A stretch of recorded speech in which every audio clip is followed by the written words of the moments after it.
Bien, bonjour à tous nos participants du pays d'Ancenis. Je suis très heureux de vous accueillir pour cette conférence destinée à explorer ensemble le futur de l'hydrogène et la ruée vers l'éco-aviation. Alors, pour aborder ensemble ce sujet, je vous propose de l'explorer à travers le prisme d'un jumelage. Angers Entre Angers et Nantes, Ancenis est un véritable carrefour aux portes de l'Anjou, de la Bretagne, un maillon essentiel au département de Loire-Atlantique et ouvert sur d'autres territoires. Nous allons le découvrir. Aujourd'hui, est implanté dans le bassin d'emploi extrêmement dynamique des géants mondiaux et bien entendu un géant départemental de l'export qui est Manitou. Ce qui est extrêmement intéressant, c'est de mettre en valeur comment finalement ces grandes sagas industrielles, ces capitaines d'industrie ont aussi été des leviers pour l'aéroclub d'Ancenis, pour mettre en valeur le rôle de désenclavement de l'aérodrome et surtout mettre du vent dans les voiles du grand passé antique d'Ancenis qui était un port ouvert aux échanges.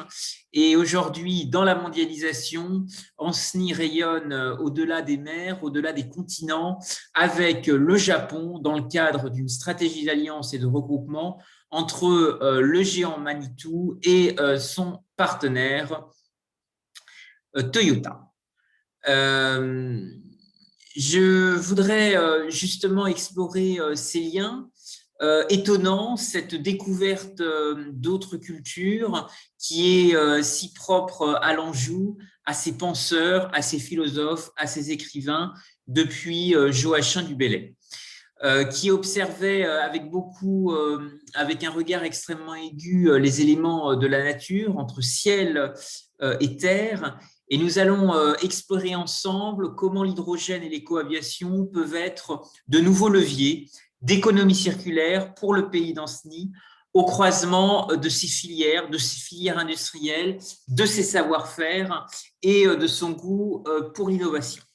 Alors, vous rappelez aussi que finalement, l'environnement ligérien d'Ancenis a été aussi une terre de conquête, de pionniers de l'aviation qui a été fortement stimulée par de premiers modèles, de premiers prototypes qui avaient une origine orientée dans un premier temps vers la haute technologie navale. Et progressivement, ce sont des bateaux qui ont inspiré des véhicules nomades en vol libre et en particulier depuis les découvertes d'une très grande figure originaire de Cherbourg en 1857. Il s'agit de Félix du Temple, qui avec son frère feront décoller un premier avion motorisé à échelle réduite. Ce qui est intéressant et ce qui peut-être illustre aussi ce rapport avec la nature que tant de penseurs depuis la Pléiade ont mis en valeur ici aux portes de l'Anjou, à Liré, je pense à Joachim du Bellay, c'est l'intérêt aussi vis-à-vis du biomimétisme. Regardez ce prisme homme-nature et l'encourager à s'élever vers de nouvelles conquêtes. Et les temps pionniers de l'aviation se sont aussi enrichis par un certain nombre de mouvements techniques. Je voudrais citer le textile, qui est aussi très important dans l'économie des Mauges, dans le Choletais, mais aussi l'horlogerie, qui ont été extrêmement utiles pour développer de premières aéronefs en bois, en tissu, avec des premières voiles qui nous font penser, bien entendu, au Gabard sur la Loire.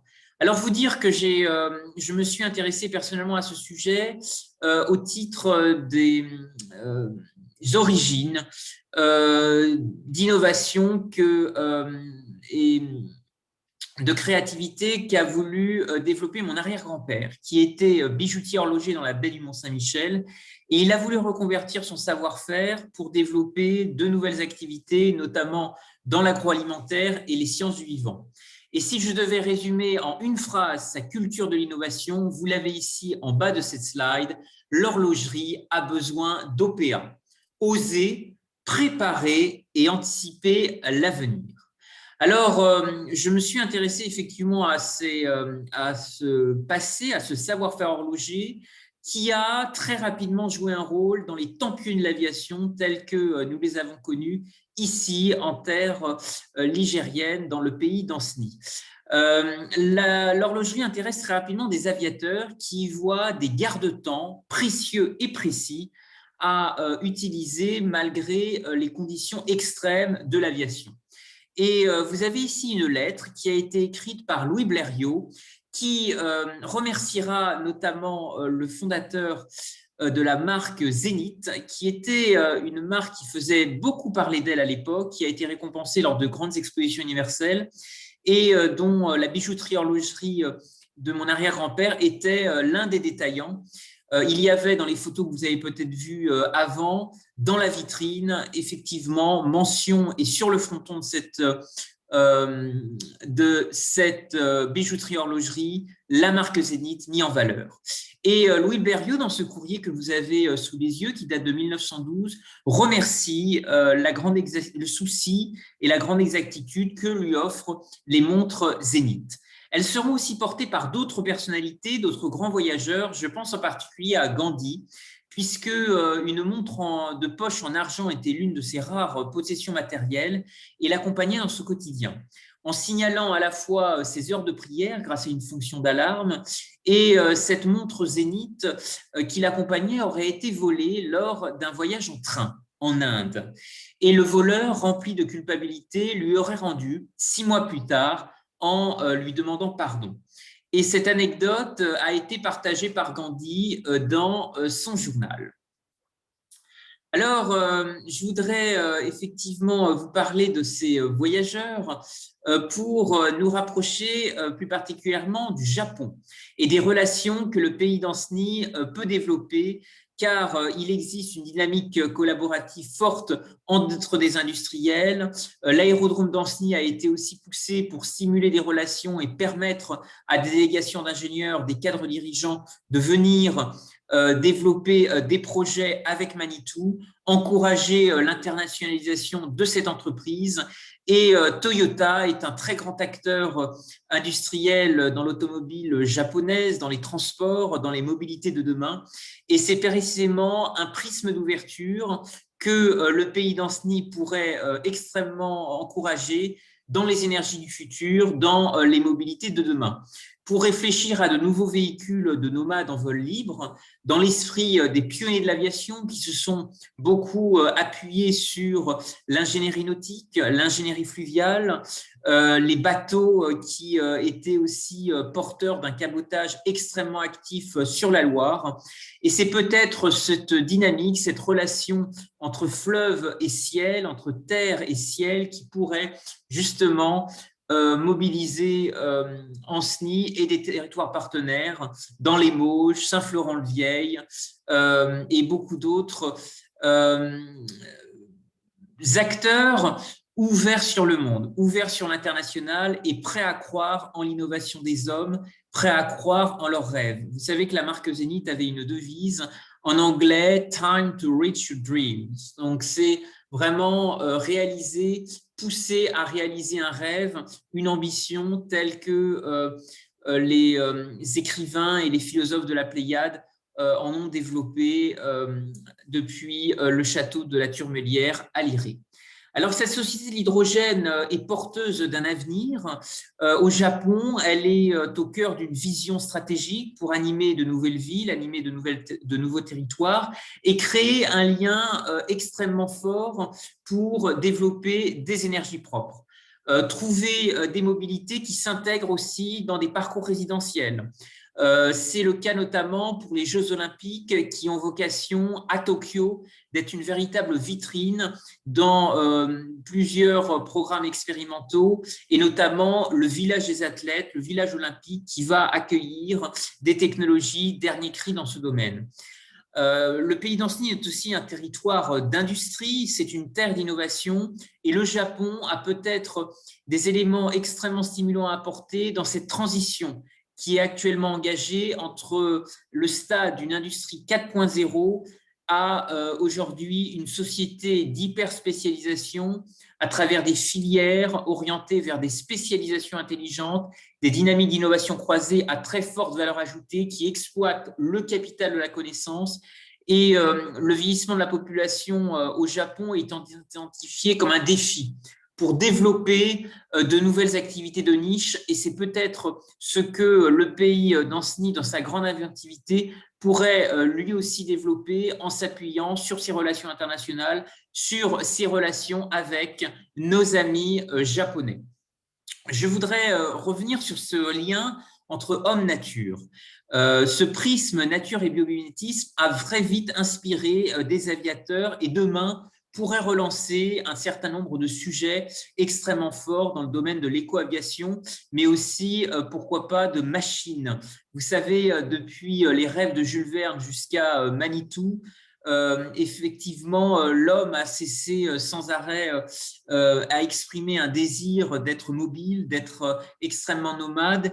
Et je vous parle ici, en 1857, des premiers brevets de Félix du Temple, qui, avec son frère, regarde avec exactitude l'étude du vol des oiseaux et se disent que finalement le biomimétisme, comme Léonard de Vinci qui est venu pendant la Renaissance incuber des innovations sur les châteaux de la Loire, précisément, effectivement, regarder combien notre futur s'inscrit aussi entre science et nature. Alors, je me permets effectivement de souligner cet aspect-là, tout simplement parce qu'un grand domaine, le château de la Turmelière, que nous connaissons bien, doit son nom, Turmelière, à des tourmelières, qui étaient des moulins, moulins à vent qui existaient en très grand nombre sur ce territoire de hauteur. Vous pouvez en retrouver certaines ruines et effectivement, beaucoup d'aviateurs se sont inspirés de ce mouvement des moulins à vent pour imaginer des véhicules qui utilisent la vitesse du vent, qui s'inspirent aussi du biomimétisme des oiseaux.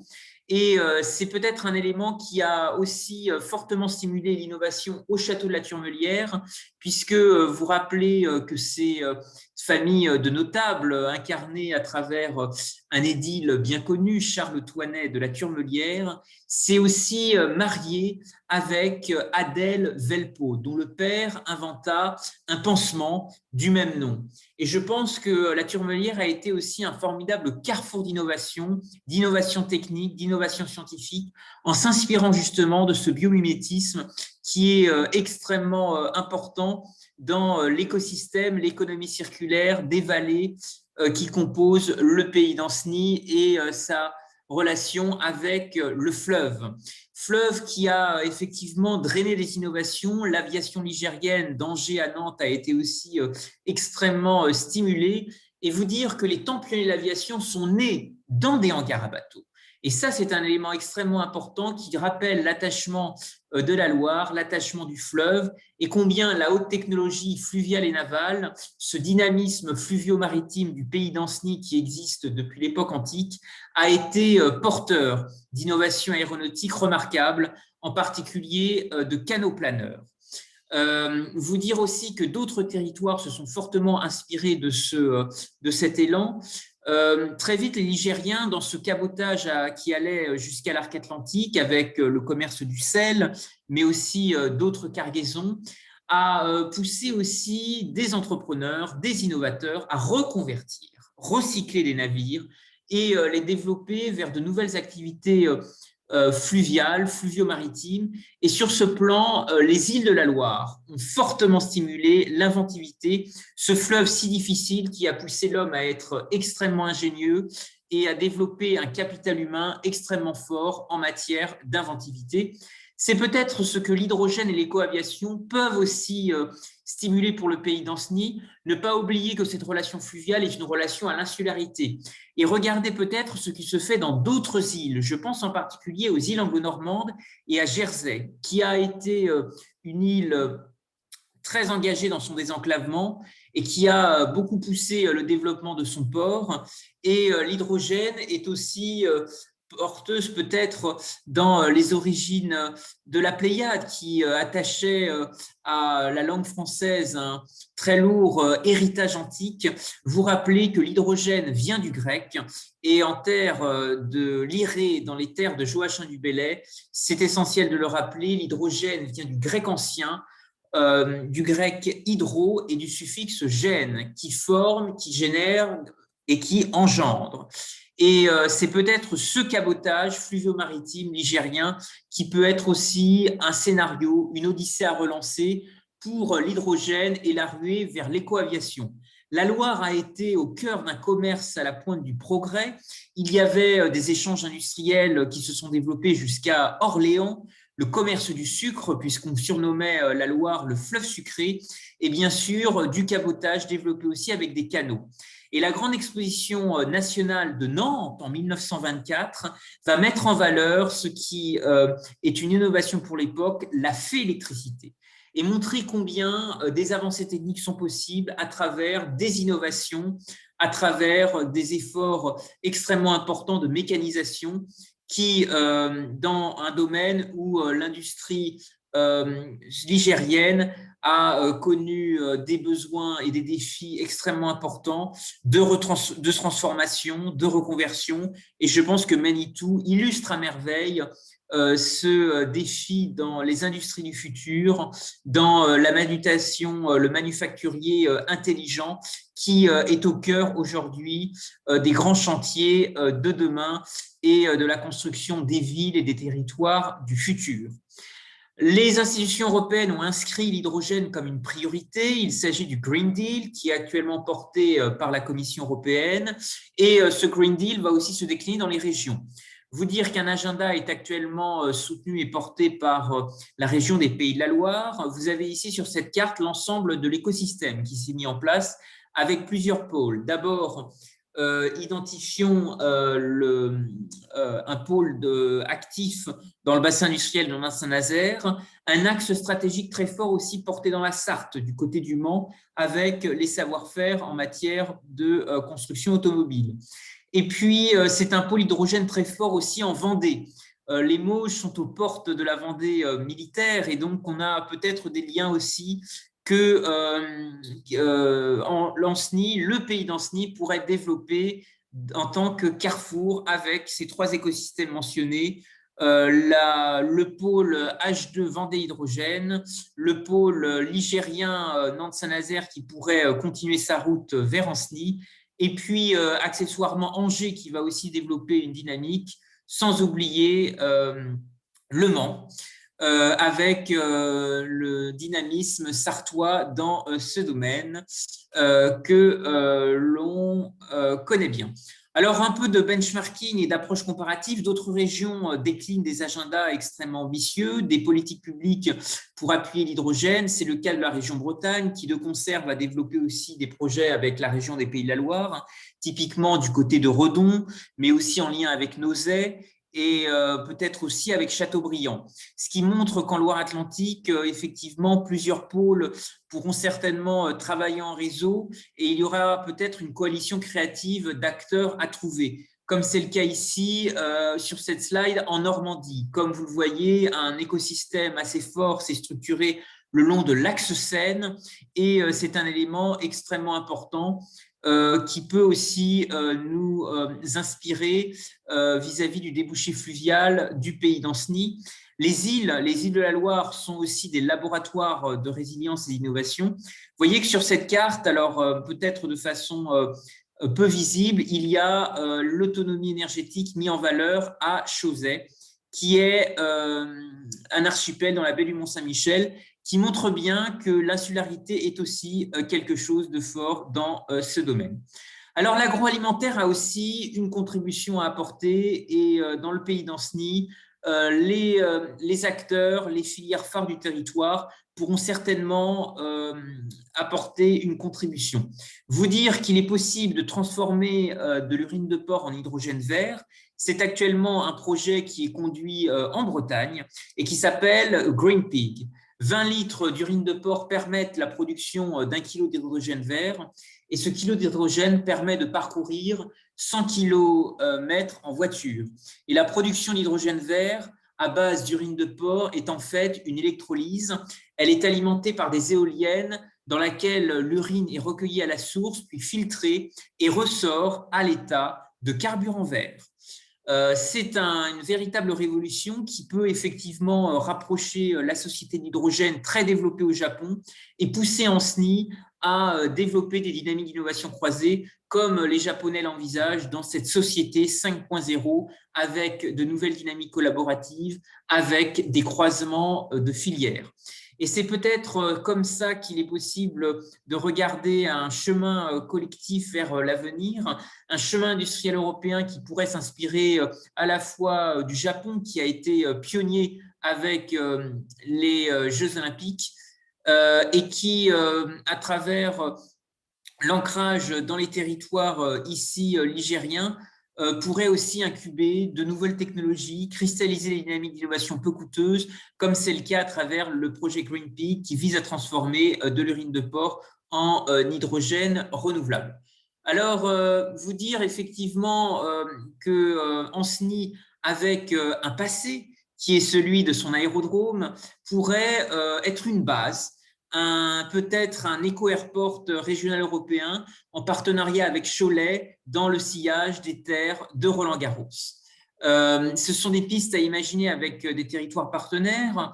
Vous savez qu'il y a eu un débat extrêmement animé vis-à-vis du projet d'aéroport de Notre-Dame-des-Landes.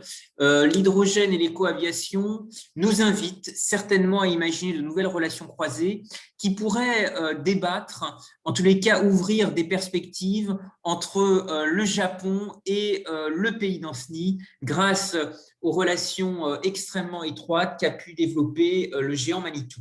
Et c'est le débat que je vous propose d'avoir aujourd'hui. Quelles dynamiques croisées peuvent aujourd'hui émerger ou ont pu émerger par le passé? Quels enseignements en tirer pour demain? C'est aussi un élément extrêmement important.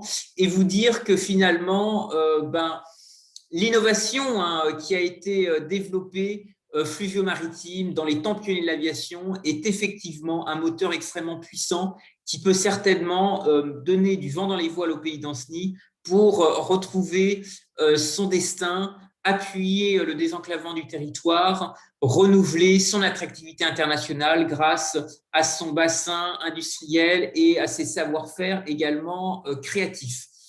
Je vous parlais de la Turmelière avec ses tourmelières, ces moulins à vent qui ont aussi inspiré beaucoup les aviateurs, y compris sur les rives, les côtes de la Manche. Vous voyez que cette invention, cette découverte de Félix du Temple nous fait effectivement beaucoup penser à ces voiles de bateaux, de gabarres qui animaient le trafic ligérien, ce trafic fluvial qui reliait Ancenis au reste du monde à travers des temps antiques, mais aussi médiévaux, je pense en particulier à travers le commerce du sel. Alors, des relations européennes peuvent aussi être encouragées. Vous parlez aussi d'un projet extrêmement intéressant développé en Italie qui s'appelle le Vertiport et qui, lui, vise à véritablement déployer une tour capable d'accueillir des véhicules nomades en vol libre. C'est une agence de design italien qui en est à l'initiative. Vous avez ici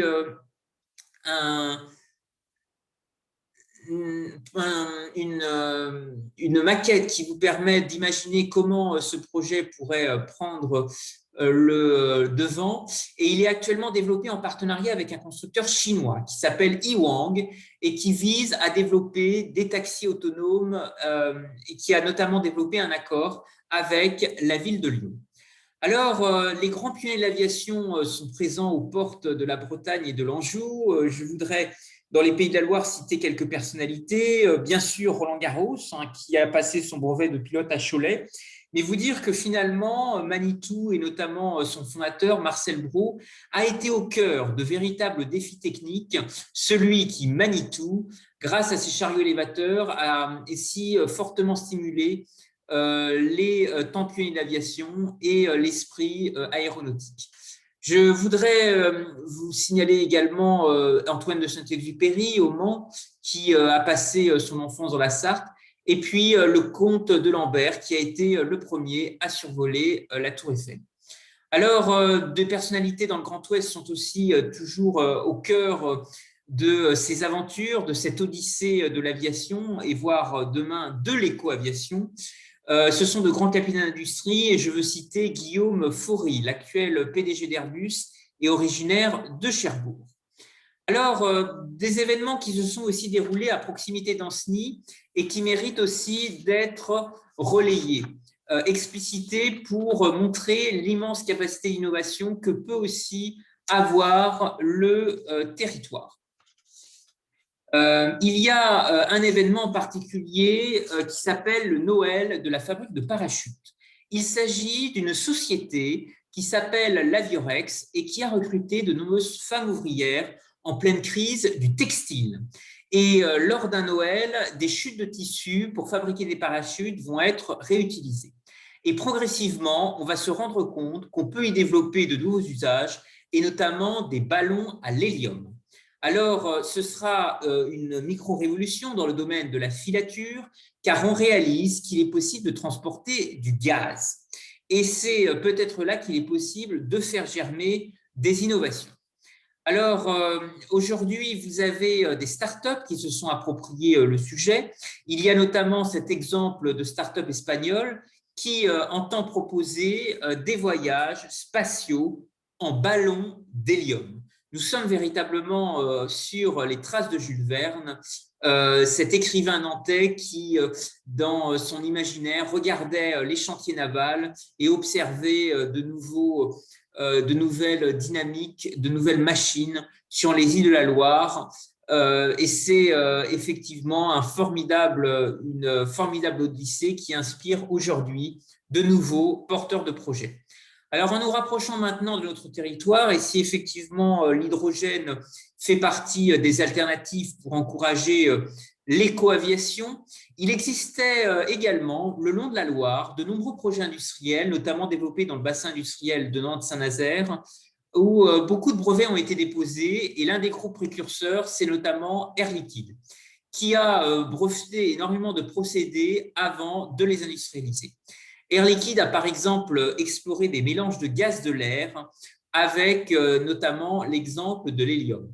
Et cette entreprise faisait déjà tourner dans les années 60 des véhicules et des bus expérimentaux qui fonctionnaient avec des gaz liquéfiés.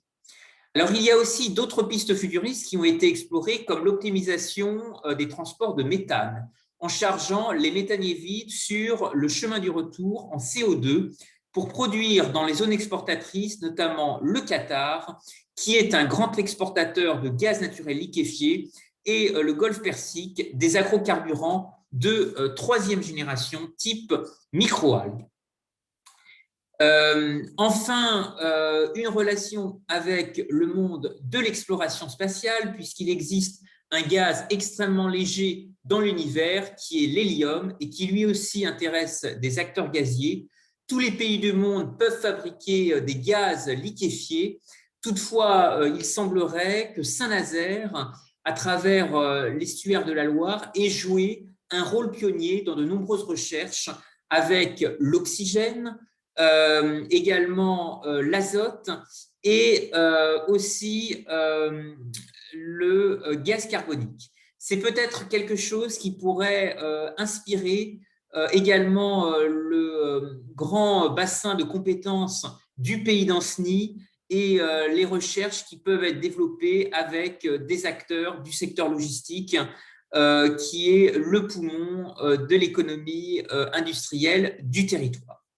Alors, cette prise de conscience collective a aussi nourri des réflexions effectivement dans le domaine logistique, dans la recherche de nouvelles énergies du futur. Et ce sera notamment en 1979, lors de la catastrophe d'un pétrolier en Irlande, où 3 marins de Saint-Nazaire disparaîtront et un courrier circulera auprès des îles locaux de Loire-Atlantique pour interroger l'avenir de l'hydrogène. Tout ce voyage dans l'espace et dans le temps nous permet de nous rapprocher de la thématique d'aujourd'hui et surtout de s'interroger si l'éco-aviation pourrait être un nouveau modèle de mobilité qui pourrait s'appuyer sur le pétrole du pays d'Ancenis, mais aussi le pétrole ligérien qui vient de la Loire, l'hydrogène. Alors, beaucoup d'entreprises émergent avec des solutions et des technologies qui évoluent en permanence et qui pourraient rendre possible l'idée d'emprunter des taxis volants. C'est le terme qui a été retenu pour cette conférence débat. Alors, sur la thématique des taxis volants, il y a bien sûr des projets phares portés par de grandes entreprises logistiques, de grands transporteurs et avionneurs européens. C'est notamment le cas d'Airbus, en partenariat avec un designer italien et Volkswagen. Et ce projet s'appelle Pop-up.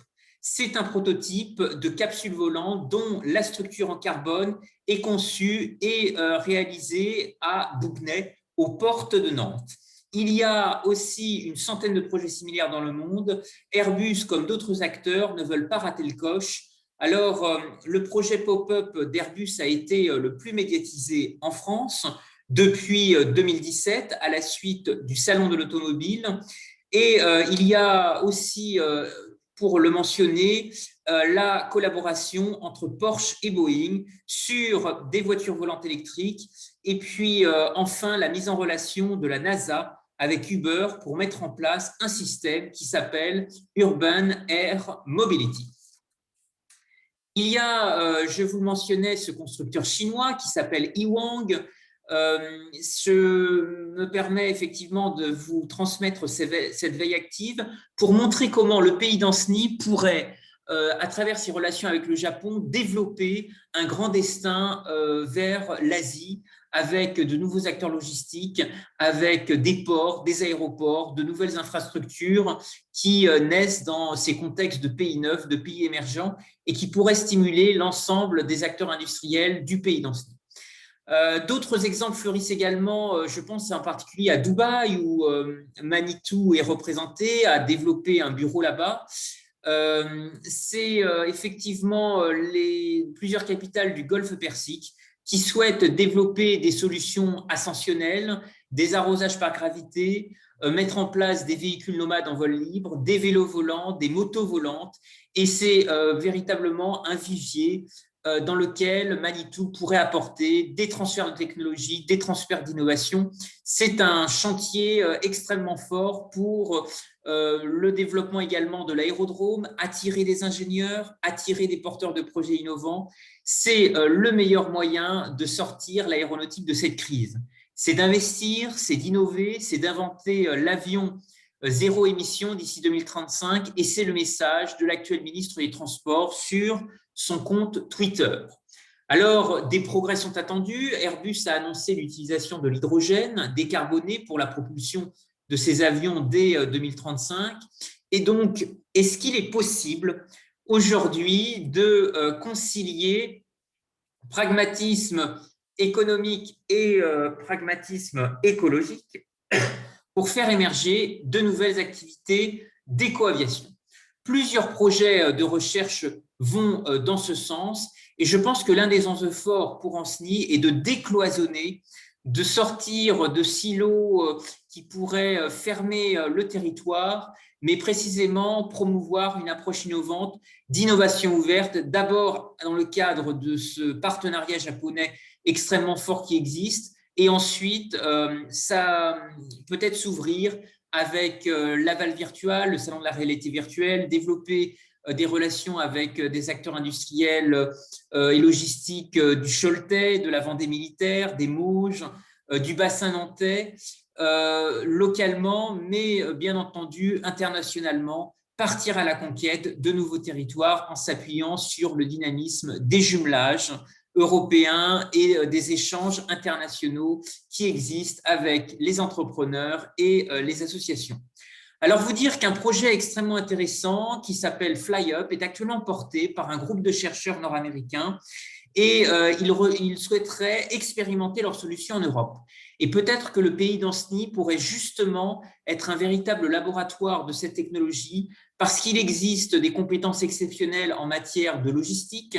Il y a des logisticiens renommés mondialement. Ancenis est la terre de naissance de Manitou. Il y a effectivement l'aérodrome qui est une infrastructure actuellement gérée par Vinci, mais qui pourrait diversifier ses services et encourager de nouveaux liens. Et ce projet FlyUp a véritablement étudié l'ensemble des mobilités du futur. Quelles sont les nouvelles formes de véhicules nomades en vol libre qui pourront exister sur les bords de Loire et comment, pour son tourisme, pour son rayonnement industriel et tout simplement pour son attractivité, y compris attractivité internationale, Ancenis pourrait tout à fait être un pôle majeur de déploiement de ces découvertes et de ces innovations. Vous avez ici le prototype qui est imaginé en qualité de taxi volant et je pense que c'est un élément extrêmement fort qui pourrait stimuler les dynamiques, la réflexion du futur en matière de mobilité. Le sujet de la conférence qui a été retenu vise effectivement à créer cette rencontre de l'hydrogène avec les taxis volants. Pourquoi cette expression taxi volant a été choisie? Eh bien parce que c'est peut-être ce périmètre, ce territoire qui pourrait ouvrir une brèche. Alors, libéraliser les taxis a été une sphère d'innovation importante dans la gouvernance publique. C'est une activité réglementée qui est très encadrée, elle procure le bénéfice d'une ADS, une autorisation de stationnement sur la voie publique. Elle nécessite la détention d'une carte professionnelle de conducteur de taxi pour exercer ce métier. Et il y a eu en 2007 une tentative de bouleverser le champ d'activité de la réglementation des taxis, qui faisait notamment suite aux travaux de la commission Attali. Alors, il est toujours possible aujourd'hui d'accéder à ce rapport qui s'intitulait « 300 décisions pour changer la France ». Et ce rapport Attali avait justement jeté un pavé dans la mare dans le domaine de la réglementation des taxis en voulant faire sauter le numerus clausus et mettre beaucoup plus d'innovation en matière de mobilité. Et donc, vous pouvez l'imaginer, ce rapport a suscité beaucoup d'opposition. Beaucoup de mesures n'ont pas été jusqu'au bout, mais toutefois, ce rapport Attali, je pense, offre un cadre de réflexion qui pourrait être extrêmement utile pour faire germer cette approche assez novatrice de taxi volant. Puisque le rapport Attali avait ouvert un cadre programmatique et juridique pour que les pouvoirs publics prennent en compte de nouvelles dynamiques, de nouvelles alternatives, de nouvelles dynamiques de transport à la demande. Alors, de façon infructueuse, il y a eu aussi la directive service qui envisageait des propositions assez fortes pour libéraliser l'offre de transport. Toutefois, les orientations n'étaient pas assez ambitieuses et la transposition n'a pas permis d'aller jusqu'au bout. Et puis, localement, il existe aussi des dynamiques extrêmement intéressantes qui sont peut-être à suivre dans la reconquête de nouvelles friches industrielles le long de la Loire et qui visent aujourd'hui à accueillir de nouvelles activités, de nouveaux espaces de coworking, de nouveaux espaces de collaboration. C'est précisément ce qui se développe actuellement dans les îles de la Loire, et je pense en particulier à l'île de Nantes, qui a développé un appel à idées en partenariat avec le groupe immobilier Arc pour réenchanter les espaces de stationnement. Et de nouvelles tours de grande hauteur sont aussi en recherche d'accueillir des solutions de mobilité aérienne, des solutions de mobilité du futur. C'est quelque chose qui est aussi très balbutiant et qui est stimulé de l'autre côté de la Manche, au Royaume-Uni et en Irlande, à travers un nouveau modèle qui s'appelle le Media for Equity, qui consiste à offrir des espaces publicitaires à des associations ou des startups en échange de participation. Progressivement, ce type d'innovation émerge en France, ici plus particulièrement dans des aéroports, et je pense en particulier au groupe JC2Co qui est extrêmement moteur sur ce sujet. JC2Co est un opérateur de mobilité urbaine très présent en Loire-Atlantique. Il gère le parc de Biclou qui est un vaste réseau de vélos en libre-service pour la métropole nantaise, à la fois sur les communes de Nantes, mais aussi de Rezé. Il y a aussi un formidable dynamisme de JC Deco dans de nombreuses solutions de nouvelles mobilités urbaines, et peut-être que cet opérateur pourrait travailler avec des acteurs logistiques du pays d'Anceny, développer de nouvelles idées de réappropriation de l'espace public. C'est peut-être le sens de cette démarche de Media for Equity, et regardez comment finalement les Japonais travaillent aussi sur cette thématique, comment les mobilités du futur, à travers les Jeux Olympiques et de Tokyo et prochainement les Jeux Olympiques de Paris en 2024, pourraient utiliser le pays d'Anceny comme un territoire d'expérimentation. Des appels à idées, des appels à projets vont être développés dans ce sens. Vous rappelez aussi que Loire-Océan est un formidable corridor logistique, corridor pour des cyclistes, des promeneurs, des visiteurs et des touristes du monde entier, et qui pourrait certainement jouer ce rôle de voie d'expérimentation pour offrir de nouvelles perspectives en termes de vélo volant le long de la Loire, faire découvrir les châteaux, sillonner Ancenis, Saint-Géréon jusqu'au Auray en Anjou, le château de la Turmelière, les terres de Liré. Profiter également de découvertes du vignoble, puisque vous savez que Ancenis se rapproche aussi fortement du voyage à Nantes à travers une nouvelle programmation et un marketing territorial qui s'inscrit dans une volonté de valoriser un nouveau voyage dans le vignoble et qui arrive jusqu'aux berges, jusqu'aux îles de Saint-Sébastien-sur-Loire avec le nuage. Donc c'est peut-être quelque chose qui peut redonner vie à la Loire, redonner vie à son extraordinaire débouché fluvial et permettre l'attractivité du territoire vers de nouveaux utilisateurs de mobilité, de nouveaux touristes, de nouveaux visiteurs, consommateurs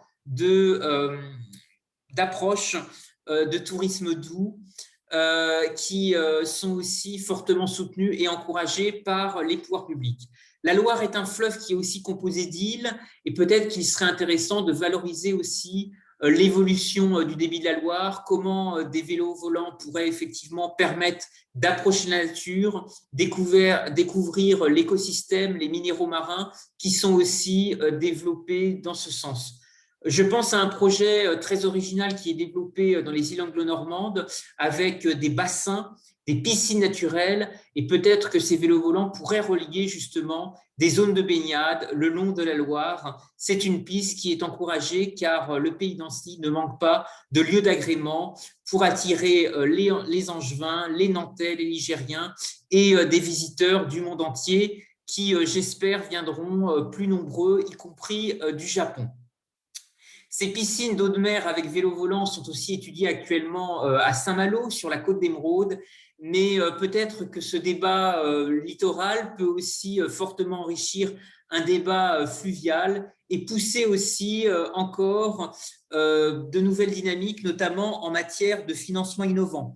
Vous dire que les premiers parcs éoliens sont nés dans l'ouest de la France. Je vous rappelais l'importance de ces moulins à vent qui ont été stratégiques pour les temps pionniers de l'aviation, et le pays d'Ancenis en sait quelque chose avec Auray en Anjou et les racines de la Turmelière, ces moulins qui exploitaient le pouvoir du vent de très grande hauteur. Ce principe de la transition énergétique que nous connaissons aujourd'hui doit précisément peut-être s'inscrire à la fois dans un prisme historique, mais aussi aller à la rencontre d'un prisme en matière d'innovation. Et c'est peut-être la mobilisation de cabinets d'industrie, d'acteurs logisticiens, de collectivités, d'élus locaux, d'associations, que nous arrivons ensemble peut-être à bâtir une industrie verte spécifique pour accompagner justement ces nouveaux investissements, ces énergies propres, ces technologies du futur qui stimuleront encore une fois le dynamisme industriel du pays d'Ancenis. Je vous invite à lire un livre passionnant qui a été réalisé par Alain Madelin, ancien ministre, et que vous pouvez rapidement retrouver, qui s'appelle « Unir pour agir ». Je voudrais aussi vous dire l'importance de trouver ensemble des dynamiques collaboratives, l'existence d'un site web dans lequel vous pouvez suivre de nombreux projets insolites en matière de taxi volant, de vélo volant, développés au carrefour de fleuves, au carrefour également d'îles. Et je pense que le Pays d'Ancenis peut être ce formidable ensemblier qui à la fois apporte le prisme du vignoble, le regard de l'insularité, le regard de la Loire, qui est un reflet exceptionnel dans le dialogue des cultures et des civilisations et qui a poussé un nombre impressionnant d'innovations techniques et j'espère demain peut-être de nouvelles passerelles créatives et technologiques avec le Japon. C'est la stratégie d'alliance et de regroupement qui est actuellement portée par Manitou et sans doute que l'aérodrome pourrait être un outil extrêmement intéressant pour déclencher et réenchanter cette relation si spécifique que nous avons avec l'archipel du Soleil Levant. Je voudrais vous remercier à tous pour votre attention et vous proposer de réagir. Si vous avez des questions, il y a une bulle de discussion qui est mise à votre disposition et je me tiens à votre disposition pour répondre à l'ensemble de vos remarques. Merci à tous.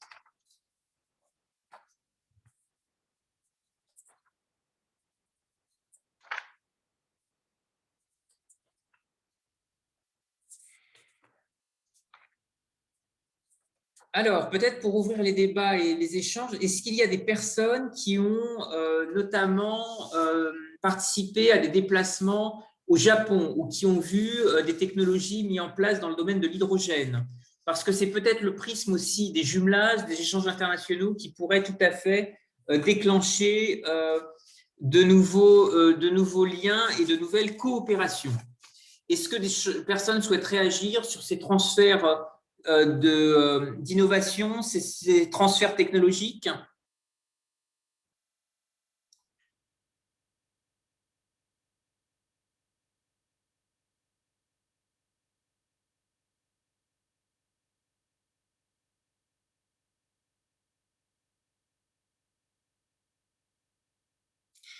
Bien, écoutez, je vous propose, si vous avez des questions, de les signaler dans la bulle et j'y répondrai avec grand plaisir. Cette conférence est enregistrée, elle sera restituée en vidéo et donc vous pouvez bien entendu réagir, faire part de nouvelles idées, susciter aussi, en tout cas, des remarques. Je transmettrai à l'ensemble des participants du Pays d'Ancenis les planches de cette conférence qui sont aussi des ressources créatives mises à votre disposition. Et n'hésitez pas à utiliser le support de présentation qui vous sera communiqué si vous souhaitez approfondir le sujet. Je vous remercie et je vous souhaite une excellente journée.